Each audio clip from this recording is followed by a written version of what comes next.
अभिवादन करण्यासाठी महामानव बाबासाहेब आंबेडकरांना महाडमध्ये आला. काय पहिली प्रतिक्रिया?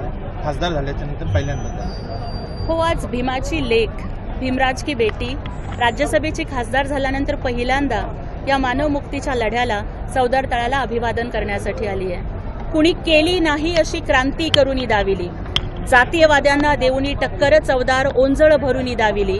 निसर्गाच्या नियमाप्रमाणे तर पाणी आग विझवतं, पण माझ्या बापानं चवदार तळ्याच्या पाण्याला आग लावून दाखवली.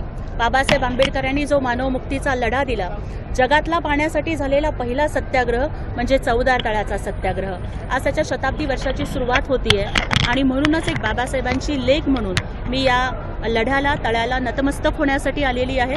आणि मला वाटतं की बाबासाहेब आंबेडकरांनी चवदार तळ्याच्या सत्याग्रहासाठी जमलेल्या हजारो महिलांना संबोधित करताना त्यांना सांगितलं होतं की तुमचं राहणीमान बदला, सन्मानानं जगा, शिका. आणि त्यांना आवाहन केलं होतं की जर हे जग समजतंय की तुमच्या गर्भातून जन्म घेणं हा गुन्हा आहे, तर हा कलंक मिटवण्यासाठी तुम्ही संघटित होऊन संघर्ष करा. स्त्री मुक्तीच्या लढ्याचं आवाहन बाबासाहेबांनी केलं होतं. आणि आज चवदार तळ्याच्या सत्याग्रहाच्या शताब्दी वर्षात एका बाबासाहेबांच्या लेकीला एकनाथ शिंदे साहेबांनी राज्यसभेवर पाठवून बाबासाहेबांच्या महिला मुक्तीच्या विचारांना सलाम केलाय असं मला वाटतंय. काही सध्या घरात प्रकरण सुरू आहे आणि या प्रकरणात महिला आयोगाच्या अध्यक्षाच्या रूपाली चाकणकर आहेत. त्यांनी तात्काळ राजीनामा द्यावा अशी विरोधकांकडून जी आहे ती टीका होते आणि राजीनामा मागितला जातो. एक स्त्री म्हणून तुम्हाला काय नेमकं वाटतं? 100पेक्षा अधिक व्हिडिओ सापडलेले आहेत ह्या विषयामध्ये, असं आता नवीन माहिती समोर आली. खरं तर अत्यंत विदारक घटना आहे, अत्यंत वाईट घटना आहे. एक बाई म्हणून, आई म्हणून आणि ताई म्हणून की जिथे आम्ही लोकांच्या चरणावरती नतमस्तक होतो असे पायच आता राहिले नाही आहेत का काय? आणि सगळीकडेच महिलांच्या अब्रूचे लचके तोडणारे लांडगेच सगळीकडे माजलेले आहेत की काय? अशी परिस्थिती दिसतीये. प्रचंड वाईट वाटतंय.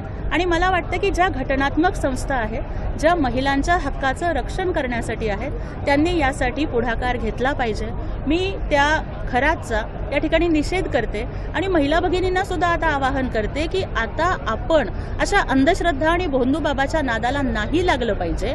आणि माझे या ठिकाणी राज्य शासनानं म्हणजे त्याला अटक केलेली आहे, सगळ्या गोष्टी होतील. परंतु जर मालेगावमधल्या एखाद्या चिमुरडीवरती अत्याचार होतो, बदलापूरमधल्या एखाद्या चिमुरडीचा विनयभंग होतो, आज महाराष्ट्रामध्ये की ज्याच्यावरती बाबा म्हणून ज्याच्या पायावर डोकं ठेवलं तो जर महिलांचं असं शोषण करतो, तर आता मला वाटतं की कुठंतरी कडक शिक्षा होणं गरजेचं आहे. दिशा कायदा हा लवकरात लवकर पारित झाला पाहिजे.